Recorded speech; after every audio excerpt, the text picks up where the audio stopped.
Bien, buenos días. Este día vamos a ver el tema tipo de estudio. Es un tema bastante importante en las áreas de epidemiología y de investigación. A partir de ahí, pues se discriminan si la calidad de un estudio vale la pena para que nosotros lo tomemos en cuenta para toma de decisiones. Sin embargo, pues vamos a ver la pirámide ahora de estadiaje de los niveles de estudio y todas, desde el momento que están en la pirámide, todas tienen cierta importancia dependiendo del momento o la utilidad que nosotros le vayamos a dar a cada uno de ellos, ¿verdad? Si ustedes ven este algoritmo, vemos que la primera pregunta que nos tenemos que hacer cuando hablamos de tipos de investigación es si existe una intervención voluntaria e intencional por parte del investigador. Entonces, si hay una intervención, se clasifican en experimentales. Si no hay intervención, se clasifican en no experimentales, o sea, observacionales, ¿verdad? Entonces, lo primero que tenemos que decir es, ¿tiene intervención? Sí. Entonces estamos ante un estudio experimental. Si no tiene intervención, estamos ante un estudio observacional. Solamente vamos a observar, no vamos a intervenir, no vamos a modificar variables para esperar resultados. Entonces, dentro de los observacionales hay otra segunda pregunta. Si ya sabe usted que no hay intervención, la siguiente pregunta es, ¿existe un grupo de comparación en los observacionales? Si no hay, estamos ante un observacional descriptivo. Y si hay un grupo de comparación, estamos ante un estudio observacional analítico. ¿Qué nos permiten los analíticos? Determinar causa-efecto. Entonces, no podríamos determinar causa-efecto si no tuviéramos un grupo de comparación. Por eso es muy importante que sepamos si existe este grupo o no. Entonces, dentro de los descriptivos, o sea, observacionales descriptivos están los casos clínicos, ¿verdad? Puede ser un solo caso clínico que recordemos que es algo que es novedoso o que es fuera de lo normal, que es difícil de encontrar, ¿verdad? Imaginemos, por ejemplo, una enfermedad de COVID con una enfermedad de von Willebrand. O sea, ¿cuántos COVID hemos tenido? Híjole, millones de personas con COVID, ¿verdad? Dependiendo del grado de COVID, puede ser según la necesidad de dispositivos de oxígeno, como se lo quiera clasificar, pero ¿cuántos COVID con enfermedad de von Willebrand hemos tenido? Muy pocos. Entonces, dependiendo de eso, por eso les digo la importancia, usted sería imposible que haga un estudio de poblaciones de 10.000 personas, porque no podría encontrar 10.000 personas en un periodo de tiempo corto determinado con una enfermedad de von Willebrand y COVID. Entonces ahí es donde surgen los casos clínicos, que serían aquellas excepciones, ¿verdad? La serie de casos igual. Imaginemos eh, una nefropatía lúpica, por ejemplo. No podemos hacer un estudio en 20.000 personas con nefropatía lúpica en 6 meses, por ejemplo. ¿Por qué? Porque tampoco son hallazgos tan comunes, sin embargo, son un poco más fáciles de encontrar que un COVID con enfermedad de von Willebrand. Entonces, ya podríamos hablar de una serie de casos de, por ejemplo, 8 casos con una nefropatía lúpica, ¿verdad? Unas mujeres, por ejemplo, de entre 15 a 30 años con nefropatía lúpica y se analizan, pues, 5 casos. Entonces, ya es una serie de casos. Por lo general, pues, ya los estudios transversales, estamos hablando de poblaciones arriba de 30, ya son estudios que pueden llegar desde 30 hasta millones, ¿verdad? Entonces, ya los estudios transversales, si bien son en un solo momento, em, ya arrojan información descriptiva en poblaciones más grandes, que es el que ustedes conocen por lo general más frecuentemente, vea, los estudios transversales o los de encuesta, que son los mismos. Bien, viendo los observacionales, ahora pasamos a los analíticos. Dentro de los observacionales analíticos están dos. Están los casos y controles y están los cohortes. La diferencia principal entre estos dos, bueno, desde el momento en que son analíticos, sabemos que ya tienen un grupo de comparación y por lo general tienen un seguimiento en el tiempo, más que todos los cohortes, pero la complejidad de estos estudios es un poco más prolongada que un estudio transversal. Los transversales son más cortos en tiempo por lo general, a pesar de que pueden prolongarse dependiendo del número de poblaciones que sean, ¿verdad? Número de personas. Pero los analíticos, para determinar causa-efecto, recordemos, tienen que tener los grupos de comparación y tienen que tener resultados diferentes para que los podamos comparar. Por ejemplo, los estudios de casos y controles partimos por lo general de un estudio transversal. Y si ustedes se fijan, a veces decimos, o hay gente que dice, ay, los transversales son sencillos. No, a veces puede ser, dependiendo de los objetivos, ¿verdad? Que arrojen una información bastante importante y sirven de línea de base para hacer estudios de casos y controles. ¿Por qué? Porque para saber cuántos casos hay de una enfermedad, necesito saber primero su prevalencia. Imaginemos, les voy a poner un ejemplo, un caso de colecistitis aguda complicada. Vamos a compararla versus las colecistitis agudas no complicadas. Entonces, yo quiero saber por qué unas coles se complican y por qué otras coles no se complican, sabiendo que están los datos sociodemográficos similares, ¿verdad? Hombre, mujer, las características clínicas, el tiempo de evolución, el tiempo quirúrgico, la agilidad del cirujano, todos los factores que influyen. Entonces, voy a determinar primero cuántos casos tengo de coles. Primero, ¿cuántas coles se hicieron? ¿Cuántas colecistitis se hicieron en un periodo de tiempo? Imaginemos en el año 2022.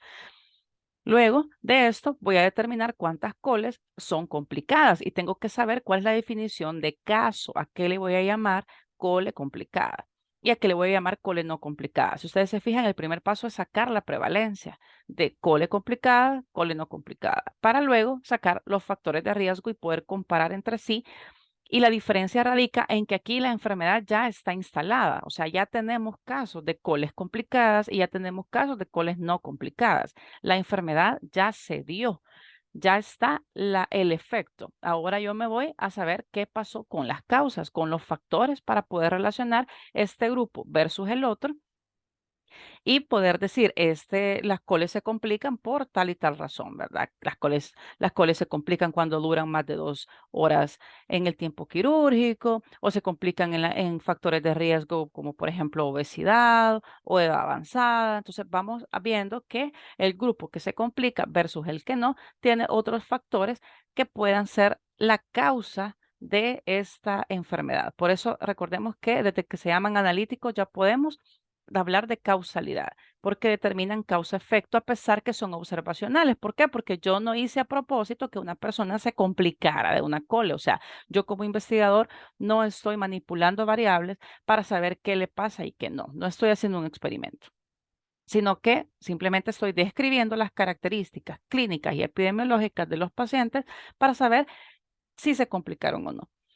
El segundo estudio son los de cohorte. En este caso, todavía la diferencia principal es que todavía yo no sé quiénes van a enfermar. O sea, tienen el factor de riesgo, están expuestos a un factor de riesgo. Sin embargo, no sé qué les va a pasar. Puede ser que unos enfermen y otros no. Por eso estos tienen un poquito de mayor evidencia, menos riesgo de sesgo, más parecidos a los experimentales, a pesar de que no manipulo variable. ¿Sí?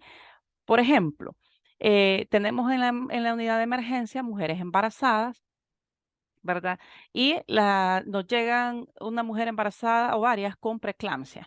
Entonces, vaya, una mujer tiene preeclampsia y llegó a las 2 horas de inicio de los síntomas.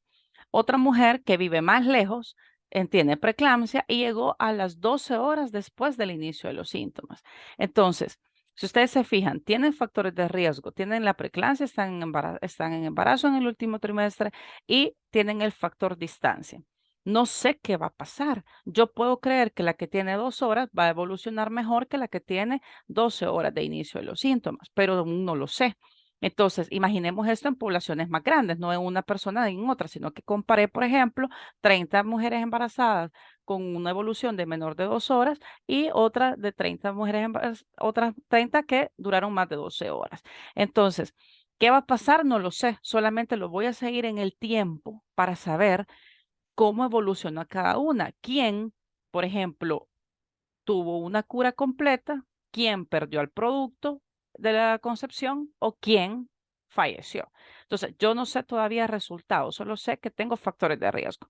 Entonces, en un cohorte, eso es lo que hago, dar un seguimiento. Por ejemplo, la escala de Framingham, que ustedes ya la conocen, es una serie de estudios de cohorte. ¿Por qué? Porque midieron en el tiempo le dieron seguimiento a personas fumadoras para saber cómo estaban por ejemplo, bueno, si fuman, si tienen el HDL, los niveles de HDL, los niveles de presión arterial. Entonces, dependiendo de eso, vamos a saber el riesgo cardiovascular de estas personas, ¿sí? Y luego vamos a determinar quiénes tienen un mayor riesgo y quiénes no. Y dependiendo de eso, se mandan a cardiología, medicina interna o los estudios complementarios que hay que hacer. Entonces, esos son los estudios de cohorte y los aportes que brindan, ¿verdad? Todavía no sabemos si las personas han enfermado. Todas las personas que tienen HDL altos y que tienen presiones arteriales altas y que fuman, ¿van a morir a los 60 años? No, no lo sé. O a los 10 años, no lo sé. No todos. Por eso en medicina se habla de mucha probabilidad, ¿verdad? Hablamos de que existe mayor probabilidad o riesgo cardiovascular mayor en 10 años, pero no es seguro que se vaya a morir. ¿Verdad? Entonces simplemente estamos acercándonos a la predicción de los fenómenos, pero no es 100% seguro. Cuando decimos el 80% de los fumadores van a desarrollar cáncer de pulmón, hay un 20% que no lo va a desarrollar, ¿verdad? A pesar que tenga el factor de riesgo. ¿Quién nos dijo todo esto? Los estudios de cohorte. Viendo esto, vemos la pirámide de esta viaje que es sumamente importante. Se la tienen que memorizar porque es algo que les va a servir toda la vida.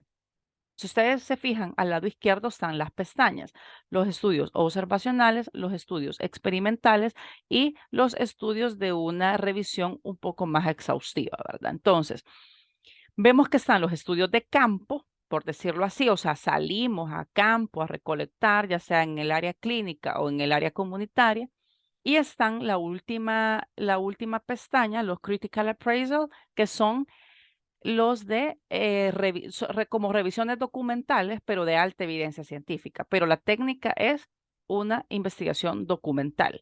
Ya lo voy a explicar. Entonces, vemos, o sea, no es campo, no es que yo me voy a interactuar con las personas o con los individuos, sino que yo compilo información a partir de artículos ya publicados. Entonces, veamos desde la base. Está digamos, el rojo oscuro. Están, por ejemplo, las opiniones de expertos, las revisiones narrativas, las guías de práctica clínica no basadas en medicina basada en evidencia. Entonces, sin embargo, pues pueden llegar a tener cierta información importante. O sea, la opinión de expertos no se descarta. Se recuerden que a veces en congresos y todo se hacen mesas redondas de opiniones de expertos, pues obviamente se espera que estas personas sean eruditas en su tema y pues dominen la literatura existente, ¿verdad? Luego tenemos los estudios observacionales, que es la pestaña, la primera, que abarca desde el color amarillo hasta el rojo intenso, rojo arterial, vea, yo se le digo rojo arterial y rojo venoso. Entonces, desde el amarillo hasta el rojo arterial, y vemos que la base, el rojo arterial es el case report, el reporte de caso o caso clínico, es uno. Luego seguimos a la serie de casos. Si seguimos el algoritmo que acabamos de ver, después de la serie de casos que siguen, los transversales. Después seguimos subiendo los casos y controles hasta llegar a los cohortes. Estamos viendo la parte izquierda de este algoritmo. Es esta primera pestaña de nuestra pirámide, desde el case report hasta los estudios de cohorte. Esos son los observacionales. Entonces, el más básico de los observacionales es el case report, caso clínico. Y el más avanzado, el de mayor evidencia dentro de los observacionales, es el estudio de cohorte, por lo que ya expliqué. Luego, la siguiente pestaña son los estudios experimentales, lo que estamos viendo en este lado derecho. Y si se fijan, para terminar de explicar esta parte, los experimentales, lo que nos tenemos que preguntar después es, ¿existe asignación aleatoria y grupo de comparación? ¿Por qué? Porque para que sea un experimental puro, tienen que existir tres criterios. El primero es, primero la intervención, ¿verdad? O sea, la intervención de la variable a propósito de la investigación, ¿qué es lo primero? Si no, no podría ser un experimental. La segunda pregunta ¿es aleatoria la asignación? Sí o no. Y la tercera pregunta, ¿existe un grupo de comparación? ¿Verdad? Es la tercera pregunta. Entonces, imaginemos que tiene la intervención, pero no es aleatorio ni tiene un grupo de comparación. Por ejemplo, imagínense yo les hiciera a ustedes un test antes de este curso y luego les hago un test después de este curso. Esto es una preprueba, postprueba y no es un experimental puro. ¿Por qué? Porque estoy agarrando un grupo de por conveniencia, que son los que tengo ahorita con ustedes, no es una asignación aleatoria.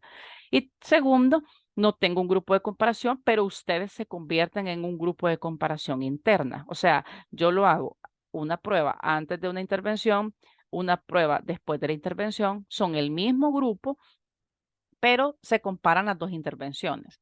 Entonces, a eso se le denomina un cuasi experimental o un pseudo experimental, porque se acerca por ser una intervención, pero carece de los dos criterios para que pueda ser un experimental puro.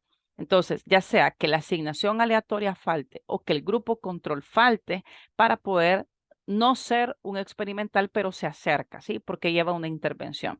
Entonces, por eso dice ahí, ¿existe asignación aleatoria y grupo de comparación? No. Entonces están los ensayos clínicos no controlados, o sea, no tienen un grupo control y por eso se llaman estudios cuasi experimentales, ¿verdad? Y los que sí tienen una asignación aleatoria y grupo de comparación y tienen una intervención, los que cumplen con esos tres criterios, son los ensayos aleatorizados controlados. Y pueden ser ensayos clínicos o comunitarios, pero como aquí está en el área clínica, por eso se denominan aquí en este algoritmo ensayos clínicos aleatorizados controlados. Entonces vemos que es la segunda pestaña de esta pirámide, los colores verdes. Ahí está el no aleatorizado, el ensayo clínico no aleatorizado controlado y luego el ensayo aleatorizado controlado, ¿sí? Por eso vamos subiendo de nivel y obviamente, ¿quién de los experimentales va a tener más nivel? Aquel que sí es randomizado y controlado, por lo que ya dijimos, ¿verdad?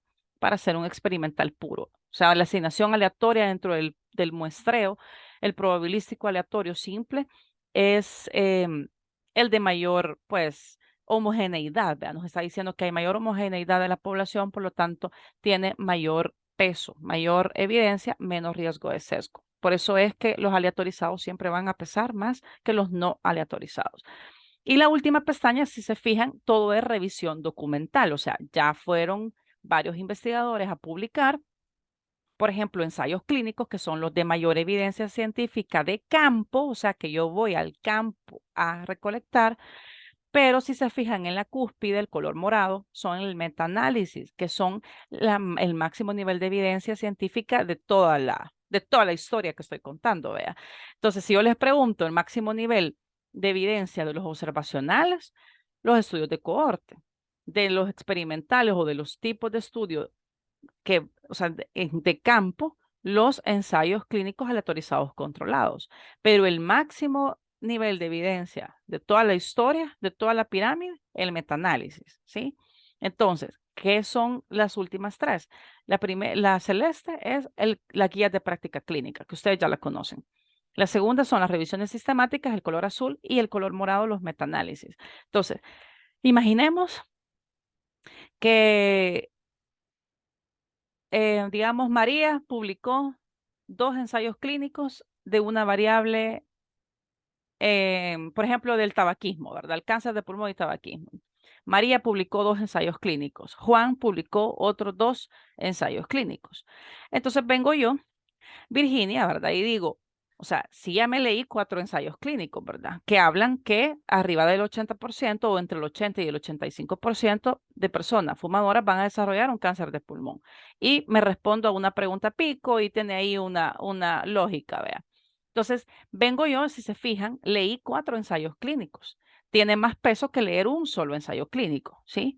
Estamos hablando de ensayos clínicos aleatorizados controlados, digamos el mayor nivel de evidencia de campo. Entonces, no es lo mismo que yo me lea un ensayo clínico a que yo me lea cuatro ensayos clínicos, ¿sí? Y de dos autores diferentes. A eso se le llama una compilación de información. Imaginemos que yo lo hago de una forma sistemática, de una forma rigurosa. Entonces, a eso ya se le llama una revisión sistemática. Ya no me voy a quedar con dos autores, sino que voy a leer 8 autores. Ya no me voy a quedar con 4 artículos, sino que voy a leer 50 artículos de los cuales voy a filtrar y lleva un proceso y me voy a quedar, por ejemplo, con 8 artículos de rigor de 8 autores diferentes y que todos me concluyen lo mismo. Si se fijan, no es lo mismo decir que un ensayo clínico dice que el 80% de las personas fumadoras van a desarrollar un cáncer de pulmón, sino que 8 autores me están diciendo lo mismo. Tiene más peso que 8 autores del mismo tipo de estudio, variables comparables entre sí, me digan lo mismo a que un solo autor me lo diga. Entonces, por eso yo desde el escritorio me voy a poner a leer a varios autores, varios artículos de mejor evidencia científica y voy a compilar y voy a concluir esta información, ¿sí? A eso se le llama revisión sistemática. Imaginemos que a estas conclusiones, aparte de que yo ya hice mi análisis, mi matriz de análisis, ordené las variables y vi que todos concluyen lo mismo, pero aparte de eso no lo dejo al azar de que yo lo ordené de una forma subjetiva, cualitativa, sino que aparte de eso yo le hago un análisis estadístico, que ya hay pruebas estadísticas específicas para estos tipos de estudios. Entonces, aparte de eso, yo le hago un análisis estadístico, esto es un metaanálisis, ¿sí?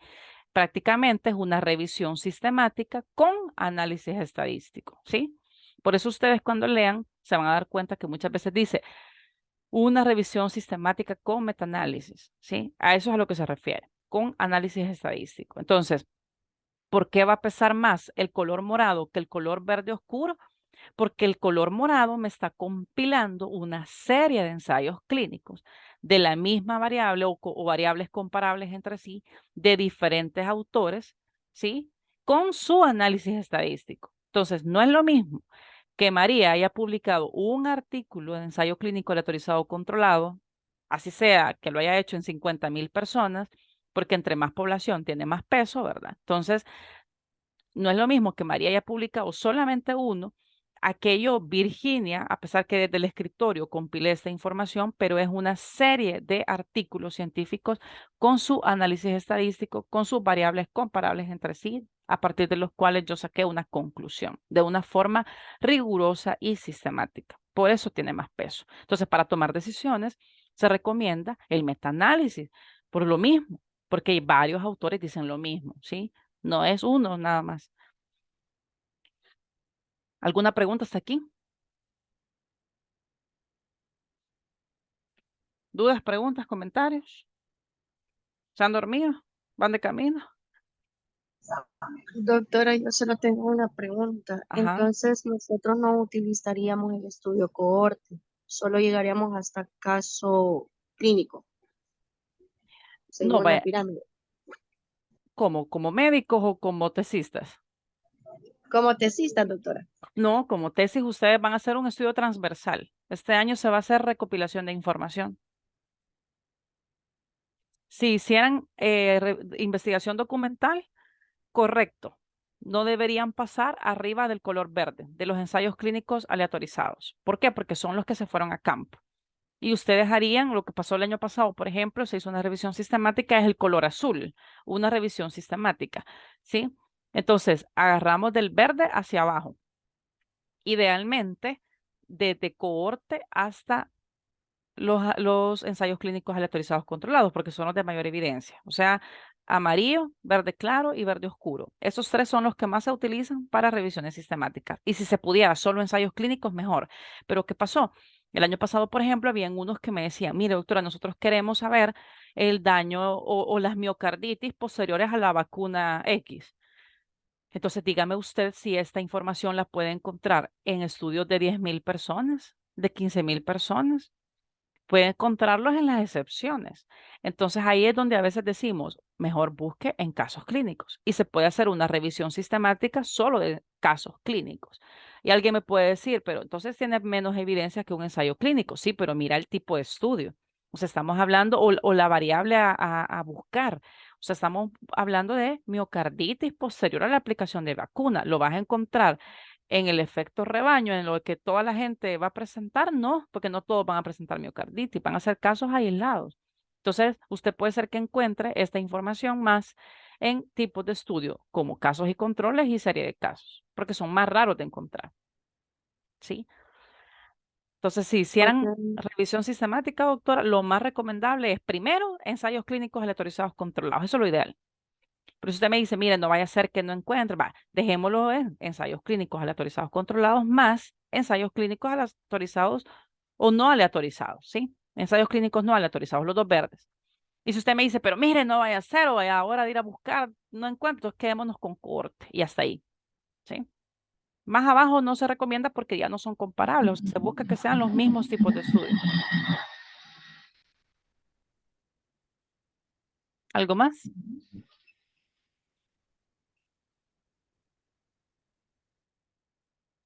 Vale. Viendo esto, pues aquí está la clasificación de tipos de estudio, que ya es un poco de términos. Por ejemplo, longitudinal, recordemos que es en el tiempo, transversal es en un solo momento, prospectivo es de este momento en adelante, retrospectivo es de este momento hacia atrás, que casi siempre los retrospectivos pueden ser casos y controles o transversales, por lo general, y hay transversales prospectivos también, ¿verdad? Porque si yo desde este momento recopilo la información hacia adelante, son prospectivos, ¿verdad? Como cuando paso un cuestionario, por ejemplo. Entonces ahí ven ustedes las características de los ensayos clínicos, la asignación de la exposición idealmente es aleatoria, el número de observaciones por individuo son varias, por eso se vuelve longitudinal. Criterios de selección de la población de estudio, pues no hay ninguno, ¿verdad? O sea, se pueden elegir, casi siempre son personas voluntarias que firman su consentimiento informado y que quieren, por ejemplo, someterse a una intervención, digamos, a unos les vamos a dar enalapril y a otros un placebo, ¿verdad? La temporalidad son prospectivos, los ensayos clínicos, por supuesto, son de aquí en adelante y la unidad de análisis es el individuo. Los pseudoexperimentales, la diferencia de nada más es que la asignación es por conveniencia, no es aleatoria. Los cohortes, pues la asignación de la exposición está fuera del control del investigador. Acordémonos que no es intencional, son longitudinales. Los criterios de selección de la población en un cohorte es que tengan una exposición a un factor de riesgo, pueden ser prospectivos o retrospectivos y la unidad de análisis siempre es el individuo. Los casos y controles, la diferencia principal es que con el cohorte es que el criterio de selección de la población tiene que ser que ya tengan la enfermedad, que ya haya ocurrido el evento, ¿sí? Pueden ser también prospectivos o retrospectivos. El estudio de encuesta, que es el mismo transversal, recordemos pues que aquí la asignación de la exposición también está fuera del control del investigador en el momento que es un observacional. Número de observaciones por individuo, pues es uno solo, transversal. Los criterios de selección de la población de estudio no hay ninguno. Y la temporalidad por lo general es retrospectivo, pero puede ser prospectivo. Y la unidad de análisis es el individuo. Otro de los estudios que son observacionales y descriptivos son los estudios de conglomerado, por ejemplo, lo que hace la Digestic, ¿verdad? Que son estudios masivos a nivel poblacional y hablamos de tasa de mortalidad, tasa de natalidad, no hablamos del individuo, sino que de la población. Entonces, igual la asignación está fuera del control del investigador, pueden ser longitudinales o transversales. Los criterios de selección de la población no hay ninguno, son retrospectivos, pero la unidad de análisis, y esto es lo único que lo diferencia, es la población, no es el individuo. El ensayo clínico aleatorizado, si ustedes se fijan, lo que ya vimos, ¿verdad? Tienen su población blanco, número de elegibles, número de participantes, se seleccionan y cuando comienza el estudio, pues la población, ahí son a quienes se les va a colocar la intervención, ahí inicia el estudio, la asignación es aleatoria, tenemos un grupo expuesto versus un grupo no expuesto, medimos los eventos y el tiempo en cada una de estas personas y tenemos los resultados, de los cuales se pueden estimar medidas de incidencia de forma directa. La cohorte prospectiva, tenemos número de elegibles, número de participantes, que son los que constituyen las poblaciones, y la diferencia es que tenemos un grupo expuesto a un factor de riesgo versus un grupo no expuesto a un factor de riesgo, ¿sí? Inicia el estudio, vemos qué es lo que sucede, los eventos, tiempo de duración en todo este estudio, el tiempo de seguimiento y los resultados donde se pueden estimar medidas de incidencia directamente. O sea, podemos saber el número de casos nuevos de una enfermedad porque vamos a saber el inicio de los síntomas. Pueden haber estudios de cohorte retrospectiva, por ejemplo, podemos acompañarnos de lectura de registros como el expediente clínico. Sin embargo, pues también buscamos que las personas sean personas expuestas al factor de riesgo y vamos a medir en el tiempo hacia atrás en el expediente clínico, por ejemplo, qué factores tenían. Y ustedes pueden ver estudios de cohorte retrospectivos, prospectivos. Es decir, que en el momento en el que yo de investigador estoy, voy a compilar información desde antes del paciente, o sea, personas que, por ejemplo, llevan un control en el expediente clínico desde hace 2 años y los voy a medir por 2 años más a ver cómo evolucionan, ¿sí? Entonces son cohortes, son estudios de seguimiento que lo pueden encontrar así en las metodologías de los artículos, estudios de seguimiento y pueden ser de esta manera, retrospectivos, prospectivos, pero siempre tratamos la manera de buscar que sea, que no haya todavía se haya manifestado el evento, ¿verdad? Ventajas y desventajas de los cohortes, pues de las ventajas son más cercanos a un experimento. Recuerden, en la pirámide ya están en la parte de arriba de los observacionales, ¿verdad?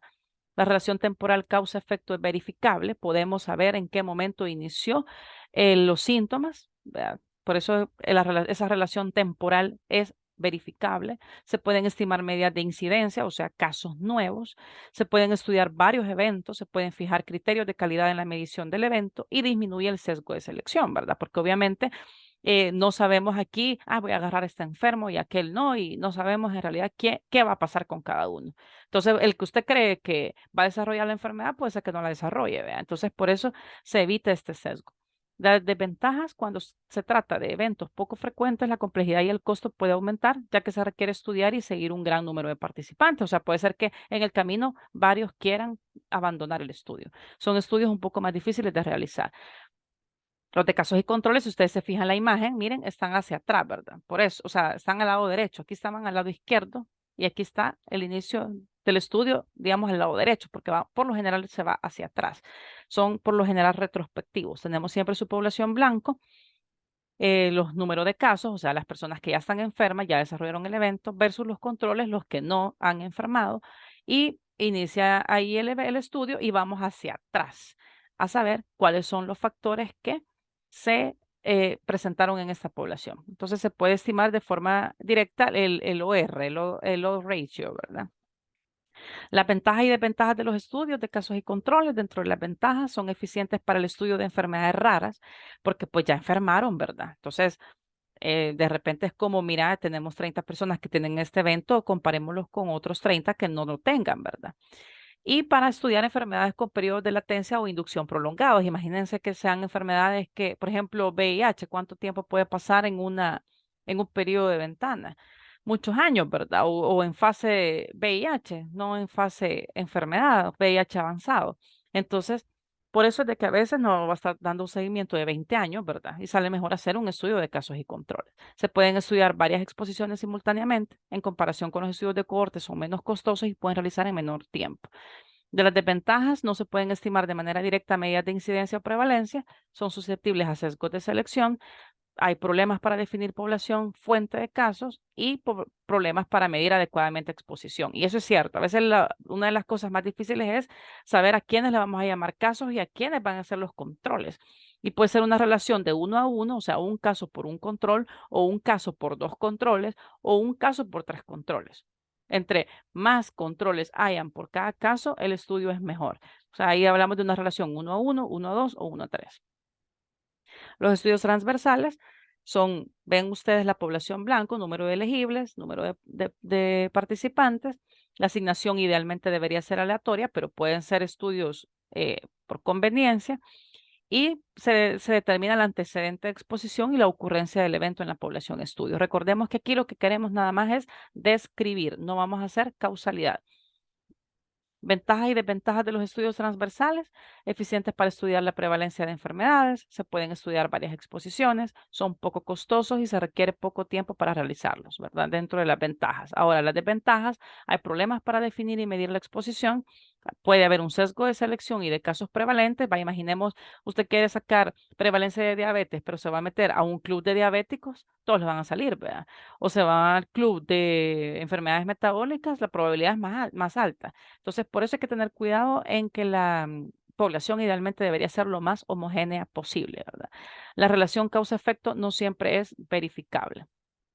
Y dentro de los estudios ecológicos, que son los que vimos que era a nivel poblacional, dentro de sus ventajas, pues se pueden estudiar grandes grupos poblacionales relativamente fáciles de realizar, aumenta el poder estadístico, lo que hablamos de las tasas, aumenta la variabilidad en exposición y se puede utilizar información de estadísticas vitales. Las desventajas, pues no se obtiene información del individuo, eso es lo principal, sino que a nivel poblacional. Dentro de los alcances de los estudios, y prácticamente creo que con estas dos diapositivas termino. Son 4 alcances principales. El exploratorio, o sea, cuando no se conoce las variables, por lo general estos son estudios cualitativos y los cuantitativos empiezan desde los descriptivos. Si se fijan, son los niveles más básicos donde ya vimos casos y controles, perdón, casos clínicos, serie de casos y transversales. Y vamos con los correlacionales que ya pueden tener asociación de variables y los explicativos, los que definen causa-efecto, ¿verdad? Y aquí los tenemos. Por ejemplo, dentro de los alcances tenemos los exploratorios que investigan problemas poco estudiados, indagan desde una perspectiva innovadora, ayudan a identificar conceptos promisorios y preparan el terreno para nuevos estudios. Los descriptivos ya consideran al fenómeno estudiado y sus componentes, miden conceptos, definen variables y ya en los correlacionales, pues ya asocian variables, ofrecen predicciones, explican la relación entre las variables y cuantifican relaciones entre estas. Y los explicativos, pues el fin último de toda investigación, ¿verdad? O sea, queremos determinar las causas de los fenómenos. ¿Para qué? Para predecir los fenómenos. Ese es el fin último de una investigación, adelantarnos y prevenir que se desarrolle una enfermedad o que se desarrolle una complicación o una discapacidad. Generan un sentido de entendimiento y son sumamente estructurados. Vaya, chicos, esta es la clase. ¿Alguna duda, pregunta, comentario?